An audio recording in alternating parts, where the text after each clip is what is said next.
Bom dia, gurizada. Esse é o nosso quinto encontro da nossa APNP História, do surgimento das sociedades liberais aos primórdios da Primeira Guerra Mundial, né? É, Nós trabalhamos no encontro anterior sobre a Revolução Francesa e o governo de Napoleão, né? Claro que rapidamente, porque eu não posso me estender, né? Não posso me espichar demais, já que esses são vídeos que visam que a gente trabalhe o conteúdo que seria trabalhado no segundo ano de forma mais resumida. Bom, hoje, seguindo a nossa ordem cronológica dos fatos, nós vamos trabalhar a independência da América Latina, né? Os países da nossa América Latina que vão se formar no século XIX. A Revolução Francesa é no final do século XVIII. No início do século XIX, nós temos as nossas independências latino-americanas sob influência de dois fatores. A nossa independência América Latina, ela vem sob influência de dois fatores. Primeiro, influência da Revolução, primeiro, independência dos Estados Unidos. A independência dos Estados Unidos foi a grande inspiração de nós, para nós latino-americanos, buscarmos nossas independências. Por quê? Porque os Estados Unidos foram a primeira colônia da América a buscar independência. Com isso, os Estados Unidos mostraram para nós que era possível uma colônia conseguir sua independência. A segunda grande inspiração que nós vamos buscar é a Revolução Francesa. Porque através da Revolução Francesa nós tivemos uma crítica ao antigo regime, um ataque ao poder do rei absoluto, a construção dos direitos humanos fundamentais. Né? E entre os direitos humanos fundamentais firmados com a Revolução Francesa estava o direito de resistência a governos tirânicos e o direito de autodeterminação dos povos. Cada povo tem o direito de seguir seu rumo próprio. Isso é muito importante para a América Latina no final do século XIX e no início do século XX, porque nós éramos colônias exploradas, principalmente por Portugal e pela Espanha. Mas também tínhamos colônias francesas, colônias holandesas, colônias inglesas. Né?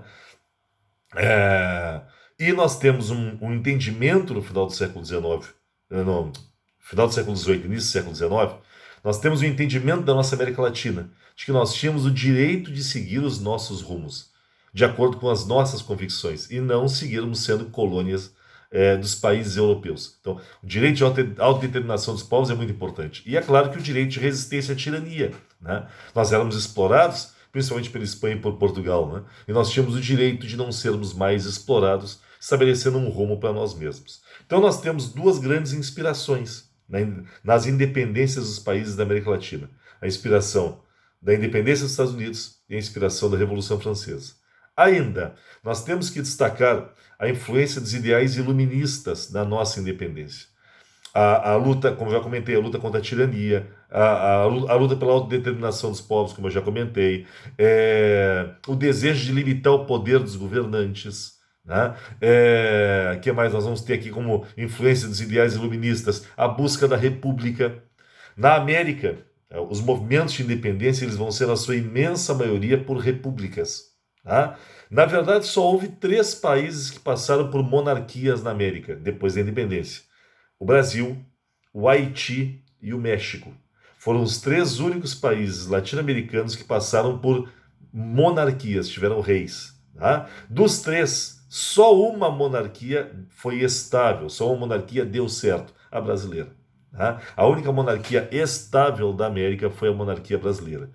Tirando o sucesso da monarquia no Brasil, os outros países da América Latina todos tiveram a sua vida pós-independência associados à república, com presidentes. Só o Brasil que demorou 67 anos para ter um presidente, tivemos reis durante 67 anos. Né?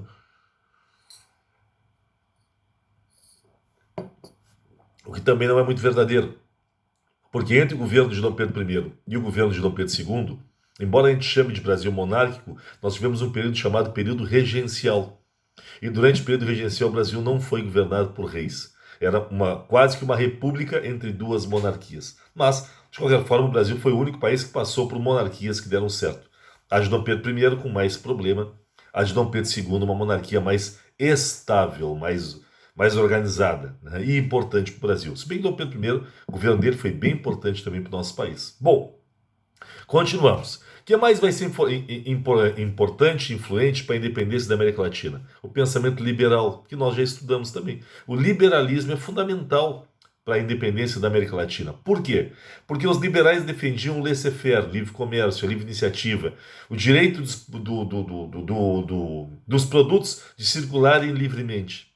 Enquanto nós fomos colônia, tinha algo que era contra o liberalismo, o Pacto Colonial. Relembrando o que era o Pacto Colonial. Pacto Colonial, a colônia só pode vender para a metrópole, a colônia só pode comprar da sua metrópole. Pegando o Brasil. O Brasil, na teoria, só podia vender para Portugal, na prática, só podia comprar de Portugal. Como nós só podíamos vender para Portugal, nós vendíamos barato nossos produtos. Como nós só podíamos comprar de Portugal, nós comprávamos caros produtos que Portugal nos fornecia. E nós éramos proibidos de produzir o que Portugal já tinha, ou o que Portugal queria que nós consumíssemos. Isso é uma colônia de exploração. Isso tudo é contra o pensamento liberal. Porque, segundo o liberalismo, nós temos que ter a liberdade de comprar e vender de quem nós quisermos. Né? Afinal de contas, o mercado não pode ser regulado. Esse é o pensamento dos liberais. E esse pensamento de que o mercado não pode ser regulado, de que os povos têm que ter o direito de comprar de quem quiserem, vai ser fundamental para as nossas independências. Um dos principais motivos para nossas independências vai ser exatamente a luta contra o Pacto Colonial. É uma das bases da luta pelas nossas independências. Ainda, temos que destacar que a Revolução Industrial também foi importante para as nossas independências. Aliás, o país que começou a Revolução Industrial apoiou as independências da América Latina, a Inglaterra.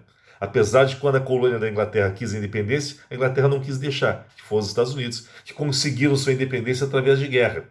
Depois que os Estados Unidos conseguiram a independência, a Inglaterra passou a apoiar as outras independências. A Inglaterra apoiou a independência do Brasil, apoiou a independência da Argentina, que era parte do vice-reino do Prata. Né? A Inglaterra apoiou uma série de independências da nossa América. Por que a Inglaterra resolveu apoiar as independências? Porque a Inglaterra fez a Revolução Industrial. O que é a Revolução Industrial? Relembrando, Revolução Industrial é quando se aumentou a produção através do uso das máquinas para produzir. De novo, Revolução Industrial é quando se aumentou a produção a partir do uso de máquinas para produzir. Quando aumentou a produção, o que a Inglaterra passou a precisar? Consumidores. E o que os ingleses perceberam? Enquanto o Brasil for colônia de Portugal, o Brasil só pode comprar de Portugal. Se o Brasil, a Argentina, o Uruguai, o Paraguai, o Chile, se esses países conseguirem suas independências, eles vão ter o direito de comprar de quem eles quiserem. E de quem naturalmente eles vão comprar? Da Inglaterra, porque a Inglaterra já tinha feito Revolução Industrial e produzia os melhores produtos a um preço mais baixo. Por isso, naturalmente, cada país que ficasse independente iria comprar da Inglaterra. Bom, o que mais?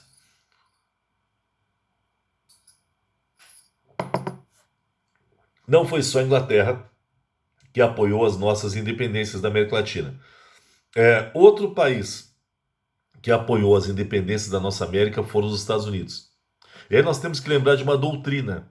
Os Estados Unidos apoiaram as independências da América Latina graças a uma doutrina, chamada de doutrina Monroe. Vamos aportuguesar, porque nós estamos no Brasil, né? A doutrina Monroe. Né? Graças à doutrina Monroe, da frase América para os americanos, os Estados Unidos vão apoiar as nossas independências. Qual era o pensamento dos Estados Unidos? Fazer da nossa América Latina uma zona de influência dos Estados Unidos, e não mais uma zona de influência da Espanha, de Portugal, da Inglaterra, da França e da Holanda. Os Estados Unidos apoiaram nossas independências, mas por trás do apoio deles às nossas independências havia uma condição. Nós teríamos nos Estados Unidos, a partir de agora, o principal parceiro e o principal protetor. Os Estados Unidos apoiaram nossas independências, mas em troca, nós trocamos a nossa dependência em relação à Inglaterra, a França, Portugal, Espanha e Holanda. Nós trocamos o fato de sermos colônia desses países para nós sermos uma zona de influência dos Estados Unidos. Tá? Ainda, temos que destacar outro motivo presente nas independências da nossa América Latina, que é o motivo interno.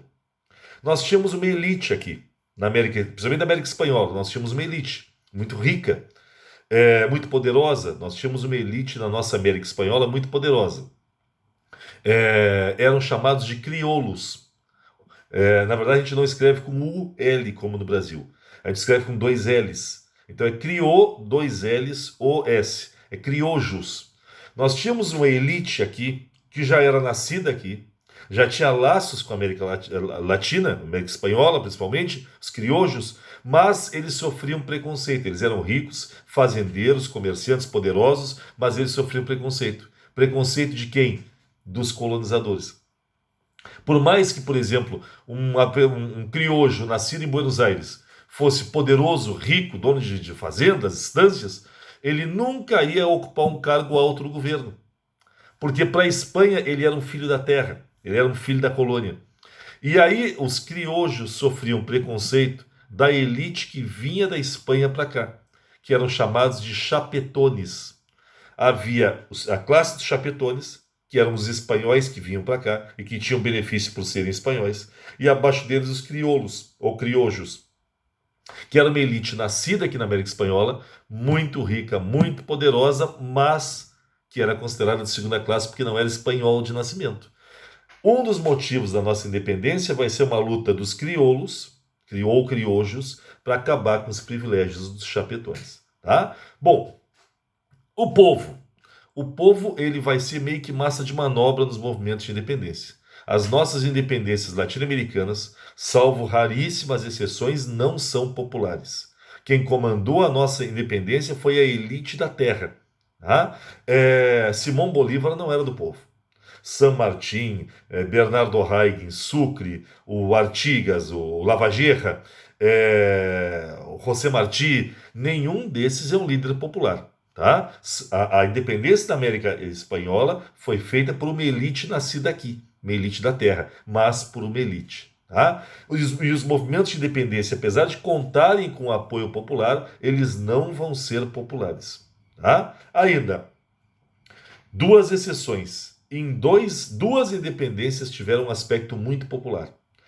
Quando mencionar a questão popular, lembre de duas independências. A independência do México teve grande participação de camponeses e foi feita a independência do México junto a diversas lutas de camponeses por reforma agrária. Então, o México, quando falar de independência do México, lembrem de lutas camponesas por reforma agrária. E lembrem-se de que a independência do México tem um tom popular. A outra independência que eu destacaria por ser popular é a independência do Haiti, uma ilha da América Central, ali perto do México, né? A independência do Haiti foi a única independência da América toda liderada por negros, por ex-escravos. Tá? Em geral, principalmente pelo general Dessalines e pelo Toussaint Louverture, foram os dois grandes líderes da independência do Haiti. Mencionou a independência do Haiti, nós temos que lembrar de uma independência feita por escravos. Inclusive, feita a independência no Haiti, os negros tomaram o poder do país. E nós passamos a ter presidentes negros no Haiti, o que é a raridade. Chegou a haver, inclusive, reis negros no Haiti pós-independência. Mas é a raridade. O Haiti foi o único país que teve uma independência feita por negros e o único país em que os negros tomaram o poder depois da independência. No resto da nossa América Latina, com exceção do Brasil, após a independência foi feita a abolição da escravatura, mas não foi feita uma política de melhoria para os negros.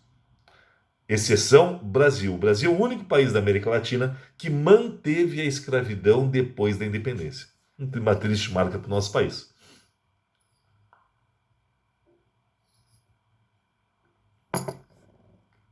Bom, dois foram os primeiros líderes da independência, né? Um do Peru e um da Venezuela, que antecederam a luta de Simão Bolívar, foram antes de Simão Bolívar.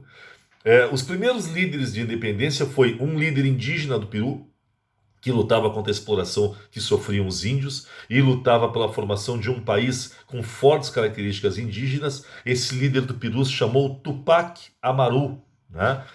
Tupac Amaru foi um líder indígena que buscou a independência do Peru e a formação de uma nação comandada por índios. Acabou sendo morto, assim como seus seguidores acabaram sendo mortos. Né?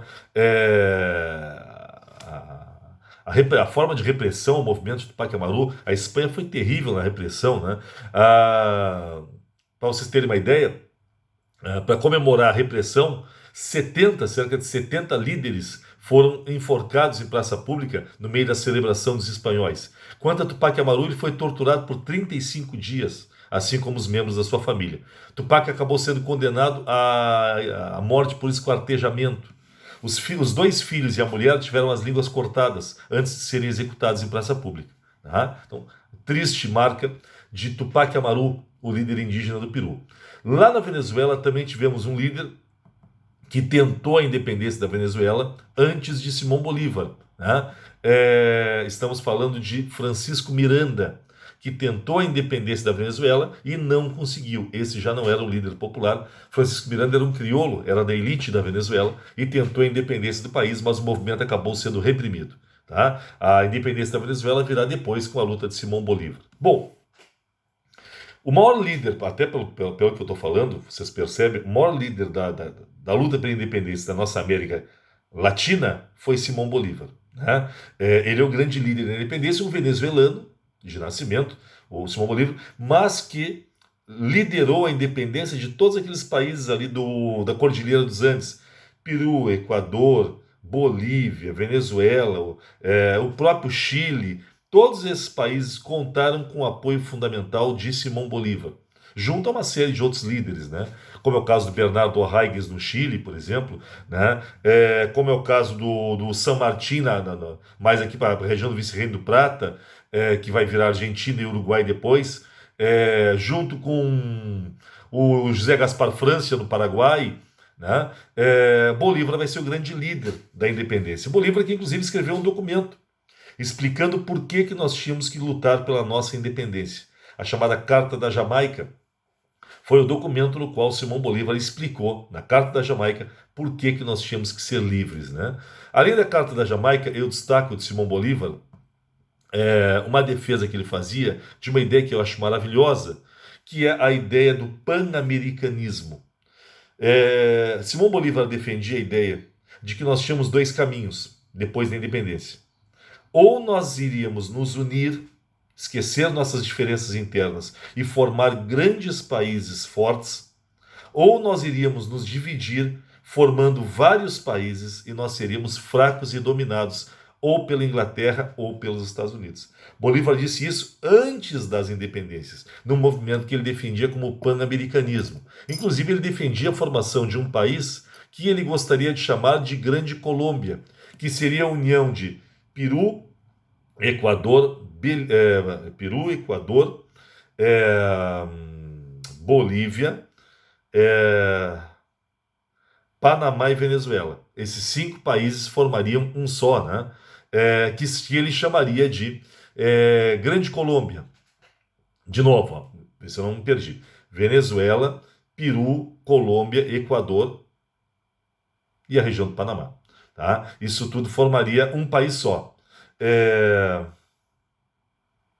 Eu acho que são esses. Ele defendeu essa ideia de que toda essa região ali da Cordilheira dos Andes formasse um país só. Ele defendeu essa ideia num congresso onde participaram os principais líderes da independência, chamado Congresso do Panamá. Ele defendeu a ideia da formação da Grande Colômbia, uma grande nação na região da Cordilheira dos Andes, para escaparmos da exploração pela Inglaterra ou pelos Estados Unidos. Mas, para a tristeza de Simão Bolívar, o projeto da Grande Colômbia não foi aceito. Foi rejeitado no Congresso do Panamá. A Inglaterra mandou representantes ao Congresso e os representantes ingleses optaram pelo fracionamento, estimularam o fracionamento da América com a formação de vários países. Por que a Inglaterra iria querer formação de vários países? O que a Inglaterra queria com isso? Quanto mais países, mais fracos eles seriam, mais mercado para os produtos ingleses. Por isso. Tá? Os Estados Unidos mandaram delegados para participar do Congresso do Panamá e os delegados estadunidenses influenciaram pelo fracionamento. Por que os Estados Unidos iria querer fracionar a América? Quanto mais dividida a América, mais fraca ela seria, maior a facilidade de domínio dos Estados Unidos sobre nós latino-americanos, que é o que terminou acontecendo. E os próprios líderes da independência optaram pelo fracionamento. Os próprios líderes da independência optaram pelo fracionamento. Mas por que os nossos próprios líderes não quiseram unir a América? O motivo é simples. Quanto mais fracionada a América, quanto mais dividida a América, mais cargos de presidente da República, maior o número de congressos nacionais, maior o número de deputados e de senadores. Resultado, mais chance desses líderes chegarem ao poder local. Infelizmente, Simão Bolívar foi vítima da ganância, do desejo de poder dos nossos líderes. E o sonho de Bolívar de uma América unida e forte acabou sendo derrotado no Congresso de Panamá. E acabou acontecendo exatamente o que o Bolívar disse que ia acontecer.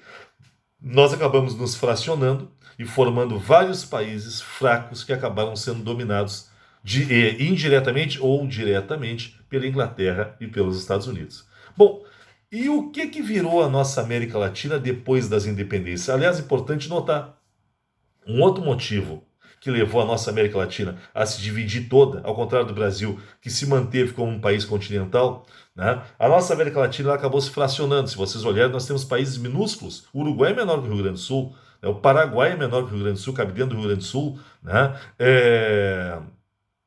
Boa parte dos países da América Latina são menores que o estado de São Paulo, por exemplo. Não dá nem para comparar com o Amazonas, porque o Amazonas, aí sim, é maior do que a maioria, grande maioria dos países aqui da nossa América Latina.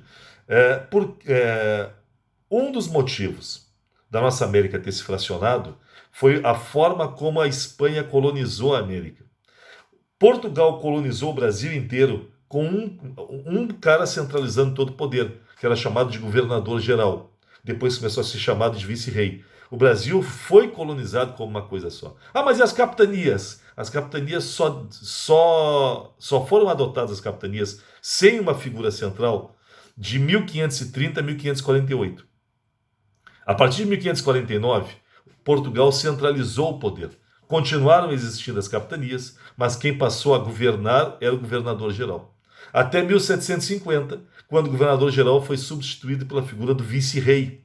E Portugal sempre teve, em todo o Brasil, um representante para coordenar. Então, todos nós brasileiros nos víamos como uma coisa só, porque havia um explorador que ficava primeiro em Salvador, primeira capital do Brasil, e depois no Rio de Janeiro, segunda capital do Brasil. Já a Espanha, quando colonizou a América, a Espanha colonizou a América de forma toda fracionada. Então, tu tem, por exemplo, a região do Uruguai e da Argentina era chamada de Vice-Reino do Prata, e havia um vice-rei espanhol aqui. Lá no México havia o vice-reino do México, um exemplo, né? E lá tinha um vice-rei. Mesma coisa, tinha a capitania de Cuba, lá tinha um vice-rei só para Cuba. E por aí vai. Ou seja, quando a América Latina foi buscar a independência, eles foram lutar pela independência do vice-reino onde eles estavam. Então houve uma luta pela independência do vice-reino do Prata, que vai gerar o Uruguai e a Argentina. Houve uma luta pelo vice-reino ali da região da Cordilheira dos Andes. Houve uma luta pela independência da capitania do Chile. Então, as lutas foram pelas independências locais, gerando países locais. Já no Brasil, como nós fomos colonizados como uma coisa só, quando houve um movimento de independência, houve um movimento de independência de todo o Brasil. Então, esse é um dos motivos. Repito, o segundo motivo da América Latina ter se fracionado toda é a ganância dos líderes da América Latina que queriam cargos e queriam estar no poder. Quanto mais fracionada fosse a nossa América Latina, quanto mais países surgissem da nossa América Latina, maior a chance desses líderes da independência chegarem ao poder. E o que virou a nossa América Latina depois das independências? Que, inclusive, ao contrário do Brasil, as independências da América Latina foram através de guerras. Uma das únicas independências pacíficas, entre aspas, foi a brasileira. Não foi totalmente pacífica, a do Brasil, porque houve grupos que se organizaram dentro do Brasil para tentar impedir a independência. Mas não houve uma grande guerra do Brasil contra Portugal. Já no caso da América Espanhola, sim, houve grandes guerras contra o exército espanhol. Bom, o que nós viramos, nós latino-americanos, depois das independências? Na maioria viramos repúblicas. Repito, aí a única monarquia estável que deu certo foi a do Brasil. Após as independências, foi feita a abolição da escravatura sem melhoria de condições de vida para os negros. Exceção, Brasil, que manteve a escravidão. Terceira característica da nossa América Latina: se fracionou politicamente, gerando vários países. Exceção, Brasil, que se manteve com dimensões continentais. Manutenção da estrutura econômica. Continuamos agrícolas, baseados na exportação e dependentes do mercado externo. Isso, inclusive, o Brasil. O que mais? Foi feita a proibição da exploração dos índios depois das independências, mas não foi feita uma política de proteção aos índios, inclusive no Brasil. O que mais? Após as independências, em vez do poder chegar ao povo, o poder na nossa América Latina ficou na mão da elite dona de terra. Né? No Brasil, nós vamos chamar essas elites donas de terra de coronéis, é o coronelismo. Na América Espanhola, a gente vai usar uma outra expressão, o caudilismo. Depois das independências da América Espanhola, nós vamos ter o fenômeno do caudilismo, que é o domínio político da América pelas elites rurais ligadas à terra, e que vão fraudar eleições, manipular e espancar eleitorado. A expressão caudilismo para a história é uma expressão negativa. Chamar alguém de caudilho para a história é negativo. Chamar alguém de caudilho é chamar ele de fazendeiro manipulador que se mantém no poder atemorizando a sociedade. E é o que nós vamos ter na nossa América Latina, o fenômeno do caudilismo, o domínio da nossa América pela elite rural, que vai se perpetuar no poder, fraudando eleições e ameaçando as sociedades. Bom, o que mais? Algumas independências eu destaco porque foram independências diferentes. Uma delas eu já comentei, a independência do Haiti. A independência do Haiti foi diferente porque, primeiro, o Haiti não era uma colônia da Espanha, o Haiti era uma colônia da França. E a independência do Haiti foi numa guerra contra a França, em guerra, o Haiti. Já comentamos os líderes, o Dessalines e o Toussaint Louverture. Mas a principal coisa a lembrar da independência do Haiti é que ela foi feita por escravos. E o Haiti foi a única independência conduzida por negros, que após a independência tomaram o poder do país. Tá? Essa é uma independência diferente. Duas outras independências diferentes que eu cito, a independência do Panamá e a independência de Cuba. Essas duas independências são diferentes porque tiveram apoio dos Estados Unidos. Os Estados Unidos, no final do século XIX, início do século XX, tiveram um presidente chamado Theodore Roosevelt, que não é o cara que tirou os Estados Unidos da crise em 29. Em 32, na verdade, assumiu a presidência. Quem tirou os Estados Unidos da crise foi o sobrinho de Theodore Roosevelt. Quem tirou os Estados Unidos da crise de 29 foi Franklin Delano Roosevelt. Eu estou falando do tio dele que foi presidente antes, que era Theodore Roosevelt. Eu não sei, quem foi o tal do Theodore? Quem viu aquele filme, aquela comédia Uma Noite no Museu, vai lembrar de um cara que era presidente dos Estados Unidos que foi interpretado pelo Robin Williams, que usava um óculos num olho só e que se apaixona pela Pocahontas no museu. Aquele cara do museu é Theodore Roosevelt. Tá? E o Theodore Roosevelt, ele foi um herói para os Estados Unidos, mas para nós latino-americanos ele não tem nada de herói, porque ele defendia os interesses dos Estados Unidos pela força. Ele, enquanto presidente, defendia que os interesses dos Estados Unidos têm que ser impostos à força para quem não quer respeitar os interesses do país. Por isso, Theodore Roosevelt estabeleceu uma política chamada política do Big Stick, ou política do grande porrete. Aos amigos, as flores. Aos inimigos, o porrete. E o Theodore vai defender os interesses dos empresários dos Estados Unidos através do uso da violência. Temos que destacar que os Estados Unidos apoiaram a independência de Cuba. Cuba era uma ex-colônia espanhola. E os Estados Unidos apoiaram a independência de Cuba com uma condição. Feita a independência de Cuba, os Estados Unidos tornaram Cuba uma zona de influência dos Estados Unidos. Eles colocaram dentro da Constituição de Cuba uma emenda que dizia que sempre que necessário, os Estados Unidos tinham o direito de intervir militarmente dentro de Cuba. É a chamada Emenda Platt. Além disso, os Estados Unidos ganharam o direito de alugar por um valor irrisório, simbólico, o sul da ilha de Cuba, que até hoje os Estados Unidos dominam e usam para fazer tortura, que é a base de Guantánamo, vem lá da independência, como condição dos Estados Unidos para ter apoiado a independência de Cuba. No caso do Panamá, o Panamá pertencia à Colômbia e os Estados Unidos apoiaram a independência do Panamá com uma condição. Eles queriam, em troca de apoiar a independência do Panamá, o direito de construir e explorar o famoso Canal do Panamá. Então, citou Cuba e citou Panamá, lembrem da política do Big Stick, do grande porrete dos Estados Unidos. Para fechar esse nosso vídeo, que está chegando nos 30 minutos, outra independência diferente é a independência do Uruguai, porque o Uruguai pertencia ao vice-reino do Prata. Quando foi feito o movimento pela independência do vice-reino do Prata, gerando a Argentina, o Brasil, que ainda não era independente, o Brasil era uma colônia de Portugal, e o Brasil estava sendo governado, o Brasil estava, naquele momento, com Dom João VI morando aqui, a família real estava no Brasil. Quando foi feito o movimento pela pela independência do Vice-Reino do Prata, o Dom João VI, rei de Portugal, que estava morando no Brasil, aproveitou para invadir parte do Vice-Reino do Prata e anexar essa parte ao Brasil, como uma província do Brasil. Que parte era essa? O atual Uruguai, que foi anexado ao Brasil com o nome de Província Cisplatina. E a província Cisplatina, atual Uruguai, virou um estado do Brasil, na época era chamado de província. A independência da província Cisplatina virá depois, numa guerra durante o governo de Dom Pedro I, chamada Guerra da Cisplatina, onde nós vamos ter a independência da província Cisplatina graças ao comando do general Lavageira, e graças a Lavageira, a província Cisplatina vai ficar independente lutando contra o Brasil e vai ganhar o nome de República Oriental do Uruguai, porque fica a leste do Rio Uruguai, oriente e leste do Rio Uruguai, República Oriental do Uruguai. Tá? Essa é a independência do Uruguai. A última independência diferente que eu cito é a independência do Paraguai.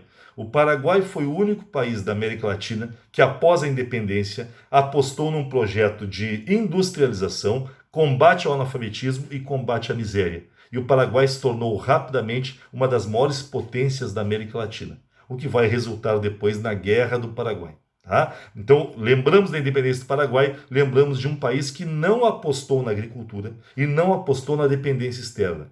Apostou no desenvolvimento do comércio, desenvolvimento da indústria, combate ao analfabetismo, combate à desigualdade social e reforma agrária. O Paraguai foi um dos primeiros países do mundo a fazer um projeto governamental de reforma agrária. Por que o Paraguai virou essa baderna? Porque foi destruído na guerra depois. A Guerra do Paraguai, tema para um outro vídeo. Tá? Eu estou fechando, nós estamos com 32 minutos aqui, e eu estou fechando essa rápida fala sobre as independências latino-americanas. Essa é a nossa quinta aula dessa APNP.